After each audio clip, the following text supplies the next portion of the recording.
উড়িষ্যায় বিজেপি পাওয়ারে এলো, উপহার হিসেবে বাংলার মানুষকে জুয়েল রানার মৃতদেহ পাঠিয়ে দিল। এই হত্যাকারী, এই খুনে বাহিনী হত্যা বাহিনী, তারা জানে কি ভয়ঙ্কর অপরাধ করছে। সেই অপরাধের শাস্তি বাংলার মানুষ দেবে, গণতান্ত্রিক পদ্ধতিতেই দেবে। বন্দুকের ডগায় পশ্চিমবঙ্গের মানুষজনকে ভয় দেখিয়ে বিজেপি কখনোই পশ্চিমবঙ্গ দখল করতে পারবে না। আজকে যাদের ভোটে নাম চলে যাচ্ছে, মানে বাদ যাচ্ছে নাম, ভোটের পরে তাদের জন্য কথা বলার মানুষ থাকবে তো? এটা হচ্ছে বিরাট লাখ প্রশ্নের এক প্রশ্ন। পিএলআর ছাড়া 144 জন লোক মারা গেছে। 28 তারিখে লিস্ট বেরোবার পর এই বিশাল সংখ্যক মানুষের আত্মহত্যার লিস্ট আমরা দেখতে পাবো। এর দায় কে নেবে? ইলেকশন কমিশনারকে দায় নিতে হবে। এই মানুষের পরিবার কিভাবে, উনি রাজ্যকে ঠেলবেন, রাজ্য সেন্ট্রালকে ঠেলবেন, এর পরিবারগুলোর জীবন কি হবে, তা চলবে কিভাবে? এসআইআর নিয়ে এখন আপনারা আন্দোলনে রয়েছেন, 28 তারিখ ফাইনাল লিস্ট বেরোনোর কথা। তো এই মুহূর্তের আন্দোলনের নামে রাস্তায় দাঁড়িয়ে কিছু হবে বলে মনে হয়? আমরা তো এসআইআর বাতিলের পক্ষে ছিলাম, কিন্তু যে কারণে মূলধারা রাজনৈতিক দলগুলো কেউই এটা নিয়ে কোনো উদ্যোগ না নেওয়ার ফলে এবং এসআইআর নিয়ে তৃণমূল কংগ্রেসও যে ধরনের লড়াইগুলো লড়ছে সেগুলোতে খানিকটা দেরি হয়ে গেছে বলেই আমাদের মনে হয়েছে। কিন্তু তারপরেও এখনো সময় শেষ হয়ে যায়নি।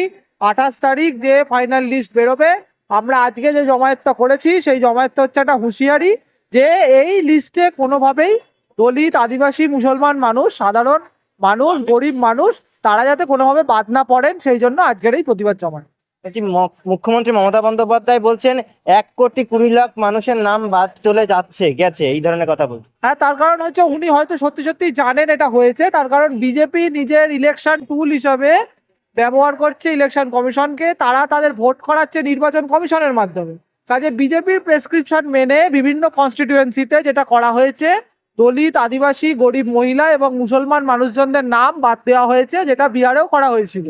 সেইভাবেই বাংলাতে এই ছকটা জ্ঞানেশ কুমারের সঙ্গে বসে শুভেন্দু অধিকারীরা করেছে এবং আমি মমতা বন্দ্যোপাধ্যায়ের এই উদ্বেগকে সমর্থন জানাই। তবে আমাদেরকে গণ আন্দোলনের পথে থাকতে হবে। তার কারণ হচ্ছে যদি আমরা না থাকি তাহলে ভবিষ্যতে বাংলার প্রচুর নিরপরাধ মানুষের ভোটাধিকার চলে যেতে পারে। কেন্দ্রীয় বাহিনী আসতে পারে। হ্যাঁ, কিন্তু বন্দুকের ডগায় তো আমরা ভোট করতে দেব না। বন্দুকের ডগায় কখনো বাংলায় ভোট হয়নি। আপনি যদি দেখেন যে বন্দুকের ডগায় যতবার বাংলায় নির্বাচন করাবার যতবারই চেষ্টা হয়েছে ততবারই খুব বড় রকমের পালাবদল হয়েছে। কাজেই বন্দুকের ডগায় পশ্চিমবঙ্গের মানুষজনকে ভয় দেখিয়ে বিজেপি কখনোই পশ্চিমবঙ্গ দখল করতে পারবে না। এত মানুষ মারা গেল, তাদের ক্ষতিপূরণ দেবে বলে আশ্বস্ত হচ্ছেন আপনারা? এটা ক্ষতিপূরণের প্রশ্ন না, জীবনের ক্ষতি কেউ পূরণ করতে পারবে না। এই যে এতজন মানুষ মারা গেলেন, বিএলওরা আত্মহত্যা করলেন, এর দায় কে নেবে? এটা আমাদের কাছে বড় প্রশ্ন। এর দায় এখনো পর্যন্ত জ্ঞানেশ কুমার নেননি। এটা আমাদের কাছে অত্যন্ত দুর্ভাগ্যের ব্যাপার। যে এই এসআইআর এর তালিকায় 1,20,00,000 মানুষের নাম বাদ যাবে বলে মুখ্যমন্ত্রী মমতা বন্দ্যোপাধ্যায় জানালেন। আপনাদেরও কি মনে হয় যে এরকম সংখ্যক মানুষ বেনাগরিক হতে পারে? এটা তো কিছু বলা যাচ্ছে না। যদি হলে তো ভোটটাই হবে না। যদি 1 লক্ষ কেন, উনি যাই 50,000 হোক, 1 লক্ষ হোক, 2 লক্ষ হোক, সেটাই বাদ দেবেন, তাহলে তো ভোট আমরা বয়কট করবো। ভোট তো হতে দেবো না। দিদিও নিশ্চয়ই হতে দেবেন না। আপনারা ভোট বয়কট করলে সেটা কার্যকারী হবে বলে মনে হয়? অবশ্যই হতে হবে কার্যকরী, কারণ এইভাবে ভোট ছিনিয়ে নেওয়া যায় না। আমাদের অধিকার ছিনিয়ে দিচ্ছে তো। ভোট না দিতে দেওয়া মানে বুঝতে পারছেন? এটা জনগণকে তো বুঝতে হবে, তারা রাস্তায় নামবেই, এটা চুপ করে থাকবে না। কারণ ভোট যখন আমরা জানবো লিস্ট বার করার পর যে 1 লক্ষ লোকের নাম নেই, তারা কেউ ঘরে বসে থাকবে না। এটা যদি ভেবে থাকে, খুব ভুল ভাব। আপনারা কি ভোট বয়কটের কথা ভাবছেন? আসলে লড়াইটা ঠিক ভোটের যদি সংশোধনের ব্যাপার থাকতো সেক্ষেত্রে কিন্তু সমস্যা বিশেষ থাকতো না। লড়াইটা আসলে আমি এই দেশের আদৌ নাগরিক থাকতে পারবো কিনা, লড়াইটা এখন কিন্তু সেই জায়গায় এসেছে। ভোটার লিস্টে নাম থাকতে পারে, আমি ভোট নাও দিতে পারি, দিতেও পারি, এটা আমার সম্পূর্ণ আলাদা ব্যাপার। কিন্তু নির্বাচন কমিশন যখন নাগরিকত্ব যাচাই করে তখন সেই লড়াইটা অনেকটা, সেটা সেই ভোট ভিত্তিক লড়াই হবে আমার মনে হয় না। সেটা লড়াইটা আসলে নাগরিক সমাজকেই করতে হবে। ভোট যদি হয় তাহলেও করতে হবে, ভোট না হলেও করতে হবে। অর্থাৎ আমার যে আমি এই দেশের একটা স্বাধীন দেশ, সেই দেশের আমি নাগরিক কিনা, আজকে লড়াইটা কিন্তু সেই জায়গায় এসে দাঁড়িয়েছে। এবং নির্বাচন কমিশনের কোনো অধিকার নেই, তারা ভোটার লিস্ট সংশোধন করতে পারে, কিন্তু নাগরিকত্ব যাচাইয়ের অধিকারটা কিন্তু নির্বাচন কমিশনের নেই। এটা পুরোপুরি একটা অসাংবিধানিক কার্যক্রম এবং এটা সর্বোচ্চ আদালত সুপ্রিম কোর্ট এটা জানে, জেনেও কিন্তু সুপ্রিম কোর্ট একের পর এক রায় দিয়ে যাচ্ছে, বিভিন্ন রকমের আজ এই কাল সেই বিভিন্ন ধরনের এই সমস্যাগুলো ক্রিয়েট করছে। ফলে লড়াইটা আসলে আমার এটা ব্যক্তিগত ধারণা যে পুরোটা যে ভোট ভিত্তিক লড়াই, ব্যাপারটা কিন্তু সেটা নয়। নাগরিকত্ব মানে রক্ষা করার এই লড়াইটা হচ্ছে নাগরিকত্ব রক্ষা করার লড়াই। ভোটের আগেই কেন্দ্রীয় বাহিনী আসছে, প্রায় 480 কোম্পানি কেন্দ্রীয় বাহিনী বাংলার জন্য মোতায়েন করা হয়েছে ইতিমধ্যেই। হ্যাঁ, এটার একটা প্ল্যান তো নিশ্চয়ই আছে, কারণ মানে ওদেরকে এনে এই সেনাবাহিনী নামিয়ে একটা অশান্তি সৃষ্টি করে তারপরে বলবে যে এখানে অশান্তি হচ্ছে, তুমি রাষ্ট্রপতি শাসন জারি করো। সুতরাং প্ল্যান ওদের মাথায় প্রচুর আছে, কিন্তু রাস্তাই একমাত্র রাস্তা। লড়াই, ওই নাগরিক সমাজকে পথে নেমে লড়াই যদি করতে পারে মানুষ, তবে এই লড়াইটা জিতবে। তা না হলে আগামী কিন্তু ভীষণ ভয়ঙ্কর। এবং আমি এটা মনে করি না যে ভোট মিটে গেলে এই সমস্যার সমাধান হবে। আজকে যাদের ভোটে নাম চলে যাচ্ছে, মানে বাদ যাচ্ছে নাম, ভোটের পরে তাদের জন্য কথা বলার মানুষ থাকবে তো? এটা হচ্ছে বিরাট লাখ প্রশ্নের এক প্রশ্ন। এত কেন্দ্রীয় বাহিনী আসছে বাংলা ভোটের আগে, এই ধরনের মানে ঘটনা কিন্তু আগে দেখা যায়। কেন্দ্রীয় বাহিনী এনে হয়তো ভয় দেখানোর চেষ্টাই চলছে। আমার যা মনে হয় এটা সম্পূর্ণ ভাবে এসআইআর কে লাগু করানোর জন্য, যাতে এসআইআর এর জন্য আমরা পথে না নামতে পারি, যাতে জনগণ না নামতে পারে, প্রতিবাদ না করতে পারে, তার জন্যই আগে থেকে সেনাবাহিনীকে নামানো হচ্ছে, পাঠানো হচ্ছে। এটা সম্পূর্ণভাবে আমার মনে হয় প্রধানমন্ত্রী এবং আরএসএস এবং আমাদের ইলেকশন কমিশনারের একটা কোনো চক্রান্ত আছে বলেই র্যাফ নামানো হচ্ছে বা আগে থেকে আনানো হচ্ছে, কারণ এত আগে থেকে তো আসে না। তো এসআইআর বলতে গেলে এক প্রকার যুদ্ধ ঘোষণাই করছেন ওনারা, মানে যুদ্ধে নামানোর মতোই অবস্থা। কিন্তু যদি কয়েক লক্ষ মানুষের ভোটার লিস্ট থেকে নাম বাদ যায়, বাংলা কিন্তু ছেড়ে দেবে না, এটা আমার মনে হয়। এবং আমি তো আছি, রাস্তায় থাকবো। আমার মনে হয় লিস্ট যদি বের করে সেটা কখনো নাম বাদ দিতে পারে না, কিন্তু বৈধ ভোটারদের নাম বাদ দিতে তো পারে না, কারণ এটা ভোটের লড়াই নয়। উনি যেটা বললেন, সুতোবাদী যেটা বললেন, একদম ঠিক কথা বললেন যে এটা আমাদের এসআইআর থেকে বাদ দিচ্ছেন, মানে আমাদেরকে নাগরিকত্ব ছিনিয়ে নেবার কথা বলছেন। এটা ওনার অধিকারের মধ্যেই পড়ে না, তাই এটা কিছুতেই মেনে নেওয়া যায় না। এটা জনসাধারণ বুঝতে পারছে কিনা আমি জানি না। আমার মনে হয় জনসাধারণের বোঝা উচিত যে এসআইআর এর নামটা বাদ দেওয়া মানে ভোট দেওয়া না দেওয়াটা বড় বিষয় না। বিষয়টা হচ্ছে আমাদের নাগরিকত্ব প্রমাণ করতে হবে, দিয়ে আমাদের প্রমাণ করতে হবে যে আমরা দেশের নাগরিক, তবে আমরা এসআইআর আবার নতুন করে নাম তুলতে পারবো। এই প্রক্রিয়াটাই অসাংবিধানিক। এটা সুপ্রিম কোর্ট জানা সত্ত্বেও বিভিন্ন রায় দিচ্ছেন। উনি যা একই কথা বলছি আমরা যে সেনাবাহিনী নামিয়ে ভাবছে যে আমরা ভয়ে চুপ করে থাকবো, ভয় কিন্তু চুপ করে থাকবো না, কারণ এইভাবে বেশি দিন ভয় দেখিয়ে চুপ করিয়ে রাখা যায় না। এর ফল বুঝে নিতে হবে। এতগুলো মানুষ মারা গেল, তাদের বিষয়টা আপনারা তুলছিলেন, ক্ষতিপূরণ দেওয়া হবে না? সম্ভাবনা খুব কম, কারণ এই ভোটের আবহে এই ক্ষতিপূরণ দাবি আমরা করছি, দাবি যে এতগুলো মানুষ মারা গেছে মানে আসলে এদেরকে খুন করা হয়েছে, এটা আমরা মনে করি।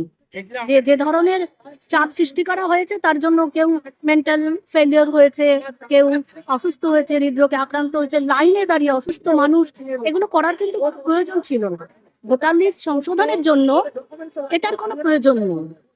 সুতরাং সেই জায়গায় দাঁড়িয়ে যে মানুষগুলো চলে গেছে, খুন করা হয়েছে যাদের, তাদের কতটুকু কি হবে বলা খুব মুশকিল। তবে তোমাদের এই মানে সোশ্যাল মিডিয়ার মাধ্যমে এটুকু আমরা বলতে চাই যে প্রতিটা মানুষ ঐক্যবদ্ধ একটা লড়াই গড়ে তুলুক। বড্ড অন্ধকার সামনে, অন্ধকার আরো গাঢ় হচ্ছে। এবং আমরা যদি মনে করি যে শুধুমাত্র ভোট সমস্যা, না, এটা কিন্তু নয়। আজকে আমাদের দেশে দাঁড়িয়ে একটা স্বাধীন দেশে আমাকে যখন প্রমাণ করতে হয় যে আমি নাগরিক কিনা, সেই জায়গায় দাঁড়িয়ে লড়াইটা কিন্তু অনেকটা দূর। সুতরাং মানুষ ঐক্যবদ্ধ হোক, নাগরিক সমাজ ঐক্যবদ্ধ হয়ে একটা লড়াই গড়ে তুলুক, যে লড়াইটা অন্তত ওই ফ্যাসিস্ট সরকারের বিরুদ্ধে যাবে। কারণ ফ্যাসিজমের চরম পর্যায় হচ্ছে এইটা, অর্থাৎ দেশের মানুষকে যখন তুমি সন্দেহ করছো, এটা কিন্তু ফ্যাসিজমের একটা চরম পর্যায়। সেটাকে যদি প্রতিরোধ করতে হয়, মানুষকে রাস্তায় নেমে লড়াই করতে হবে। আজকে আমরা চিফ ইলেকটোরাল অফিসার অরিন্দম নিয়োগীর সঙ্গে দেখা করলাম। আমি মন্দার জামিল আমাদের নেতৃত্বে, আমার শক্তিমান ঘোষের নেতৃত্বে আর মোহাম্মদ রাফে মাহমুদ সিদ্দিকির সঙ্গে আমরা তিনজন ডেপুটেশন আমরা মিট করলাম অরিন্দম নিয়োগীর সঙ্গে ওনার অফিসে। He gave us a patience hearing, a very patience hearing. খুব ভালোভাবে আমাদের সমস্ত কথাগুলো শুনলেন। আমরা যা মেমোরেন্ডাম তৈরি করেছিলাম সেই মেমোরেন্ডামটা ওনাকে দিলাম। আর মেমোরেন্ডাম দেওয়ার আগে মেমোরেন্ডামে আমাদের যা ডিমান্ড ছিল, আমাদের যা মাং ছিল, আমরা সেইগুলো পড়িয়ে ওনাকে শোনালাম। উনি খুব ধৈর্য ধরে আমাদের কথাগুলো শুনলেন আর হি ওয়াজ একমত ছিলেন অনেকই কথায়। শেষে উনি বললেন ঠিক আছে, আমরা রিকোয়েস্ট করলাম যে আপনারা দেখবেন যে যেরকম আমরা এখানে इनह्यूमन तरीक़ा से, बहुत गैर इंसानी तरीक़ा से, गैर दस्तूरी और गैर आइनी तरीक़ा से जिस तरह से यहाँ पर वोटरों को निकाल बाहर किया जा रहा है, एक्सक्लूड किया जा रहा है, तो ये बंद होना चाहिए। और हम लोग ये ऐसा एसआईआर को नहीं मानते हैं। हम लोगों ने ये वादा कर दिया कि एसआईआर का दस्तूर में, पीपल रिप्रेजेंटेटिव एक्ट में कोई जगह ही नहीं है। और इसलिए हम लोग ये चाहते हैं कि एसआईआर को स्क्रैप किया जाए और हम लोग का इलेक्शन जो है, पिछला जो रिवाइज रोल 2024 का था, उससे मगरबी बंगाल का आसन्न निर्वाचनটা করা হোক, এটা আমরা বললাম। এবার আপনার সঙ্গে আমি একটা কথাই বলেছি, অনেকক্ষণ উনি ঠান্ডা মাথায় শুনেছেন, এত ঠান্ডা মাথায় শুনেছেন যে আমাদের নেতৃত্বে উনি বলছিলেন, উনি অত্যন্ত গরম হয়ে গেছিলেন। কারণ সত্যি যে সিচুয়েশন হয়েছে, কিন্তু ইলেকশন কমিশনার ওয়েস্ট বেঙ্গল তিনি ঠান্ডা মাথায় শুনেছেন, বলেছেন আমি আমার বক্তব্য এর সাথে লিখিত পাঠাবো। আমরা বলেছি পিএলআর ছাড়া 144 জন লোক মারা গেছে। 28 তারিখে লিস্ট বেরোবার পর এই বিশাল সংখ্যক মানুষের আত্মহত্যার লিস্ট আমরা দেখতে পাবো। এর দায় কে নেবে? ইলেকশন কমিশনারকে দায় নিতে হবে। এই মানুষের পরিবার কিভাবে, উনি রাজ্যকে ঠেলবেন, রাজ্য সেন্ট্রালকে ঠেলবেন, এর পরিবারগুলোর জীবন কি হবে, তার চলবে কিভাবে, এটা আমরা বলেছি। উনি বলেছেন উনি পাঠাবেন এই রিপোর্টটা। আপনি 7 বলেছেন, সেটা বলুন। हमने फॉर्म 7 की बात उठाया कि भाई जिस तरह से যেভাবে ফর্ম 7 ভর্তি করা হচ্ছে, মানে কোনো লজিক্যাল কিছু নেই। মানে এমনি যে কোনো লোক এসে ফর্ম 7 হাজার ফর্ম 7 মানে এক একজন 100-200 ফর্ম 7 ভরে দিচ্ছে। আমি ওটা বললাম ওই ব্যাপারটা কি এটা তো আনঅ্যাকসেপ্টেবল। আর এমনি কে যে কোনো লোক লিখে দিবে কে not Indian citizen, this is not at all acceptable. উনি আমাদের কথা পুরো ধৈর্য মাথায়, পুরো একদম ঠান্ডায় মাথায় শুনেছেন আর শুনে বললেন যে আমি এই কথাটা উপরে পাঠাবো আর আপনারা ধৈর্য রাখুন, আমরা যেটাই হবে ভালোই হবে। আর আমরা বলেছি, আমরা ডিমান্ড করেছি যে 28 তারিখে যে লিস্ট আছে আপনারা আবার রিভিউ করুন। আজকে 26 তারিখ আছে, 2 দিন সময় আছে আপনাদের কাছে, আপনারা আবার রিভিউ করুন। আর দেখুন যা অবস্থা আছে এখন, লোকরা খুব মেন্টাল ডিসব্যালেন্সে আছে এখন, ওটা অ্যাকসেপ্টেবল নেই। আর যা অবস্থা হবে অ্যারেস্ট করার পর, ওটা অ্যাকসেপ্টেবল হবে না। খুব অবস্থা খারাপ হয়ে যাবে মানুষদের, এটার দায়ী কে নিবে? তো আপনারা এখন 2 দিন আরও সময় আছে, চিন্তা করে ঠান্ডায় মাথায়। আর আমরা ডিমান্ড করেছি যে আগামী যে ইলেকশন আছে ওটা যে 2024 বছরে যে ইলেকশন হয়েছিল, যে ইলেকশন রোল থেকেই হয়েছিল, ওই ইলেক্টর রোল দিয়ে ইলেকশন হোক। যেমন যে নির্বাচন কমিশন হরিয়ানায় বিজেপিকে ক্ষমতায় এনে দিয়েছে, যে নির্বাচন কমিশনার জ্ঞানেশ কুমার বিজেপিকে 80 লক্ষ ভোটারের নাম বাদ দিয়ে বিহারে ক্ষমতায় নিয়ে এসছে, সেই জ্ঞানেশ কুমারকে পশ্চিমবাংলায় নামিয়েছে যাতে বিজেপিকে ক্ষমতায় নিয়ে আসা যায়। একটা রাজনৈতিক দলের কর্মসূচি নিয়ে, এটা কোনো সাংবিধানিক কাজ নয়, এটা কোনো আইনি কাজ নয়। জ্ঞানেশ কুমার আগরওয়াল, মরুগান এবং এক ভদ্রমহিলা, এরা বিজেপির লোক হিসেবে বিজেপিকে পশ্চিমবাংলায় ক্ষমতায় আনার ষড়যন্ত্রে লিপ্ত হচ্ছে, বাংলার বিরুদ্ধে গভীর ষড়যন্ত্রে লিপ্ত হচ্ছে। কিন্তু বাংলার মাটি দুর্জয় ঘাঁটি, বাংলার মানুষ প্রমাণ করে দেবে। কেবলমাত্র 1000 একর জমি কেড়ে নিতে গিয়েছিল বামপন্থ সরকার সিঙ্গুরে, তাদের বাংলার মানুষ শূন্য করে দিয়েছে। আর আজকে আমার বাংলার লক্ষ লক্ষ মানুষের ভোটাধিকার, নাগরিক অধিকার, সাংবিধানিক অধিকার, গণতান্ত্রিক অধিকার কেড়ে নেবে যে শক্তি, সেই শক্তিকেও বাংলার মানুষ, শুভেন্দু অধিকারীরা ইতিহাস পড়ুক। কেবল জমি কেড়ে নিতে চেয়েছিল নন্দীগ্রামে, সিপিএম শূন্য হয়ে গেছে, বামফ্রন্ট শূন্য হয়ে গেছে। আর আজকে বাংলার মানুষের ভোটাধিকার, গণতান্ত্রিক অধিকার, সাংবিধানিক অধিকার, জন্মগত ভোটের অধিকার, জন্মগত নাগরিক অধিকার কেড়ে নিতে চাইছে। ওরা জানে শূন্য হয়ে যাবে, ওরা জানে কত বড় অপরাধ বাংলার মানুষের বিরুদ্ধে করে চলেছে। বাংলা ভাষায়, আমার মায়ের ভাষায় কথা বলা অপরাধ। এই কথা বলার জন্য উত্তরপ্রদেশে পিটিয়ে মারা হচ্ছে। বিজেপি সত্য ক্ষমতায় এসছে, ওড়িশায় জুয়েল রানাকে পিটিয়ে মেরে তার মৃতদেহ আমাদের কাছে উপহার হিসেবে পাঠালো। উড়িষ্যায় বিজেপি পাওয়ারে এলো, উপহার হিসেবে বাংলার মানুষকে জুয়েল রানার মৃতদেহ পাঠিয়ে দিল। এই হত্যাকারী, এই খুনে বাহিনী, হত্যা বাহিনী, তারা জানে কি ভয়ঙ্কর অপরাধ করছে। সেই অপরাধের শাস্তি বাংলার মানুষ দেবে, গণতান্ত্রিক পদ্ধতিতেই দেবে। সেই জন্যই এই গণতান্ত্রিক পদ্ধতিতে প্রতিবাদকে গলা টিপে হত্যা করার জন্য এই 480 কম কেন্দ্রীয় বাহিনী, মানে প্রায় 5 লক্ষ। ভারতবর্ষের ইতিহাসে আছে নাকি? নির্বাচন ঘোষণার আগে উত্তরপ্রদেশে করবে, বিহারে হয়েছে, আসামেও তো নির্বাচন হয়েছে। এরা প্যাথোলজিক্যাল বাংলা বিদ্বেষী। তাই ভারতরত্নকেও তারা ভোটের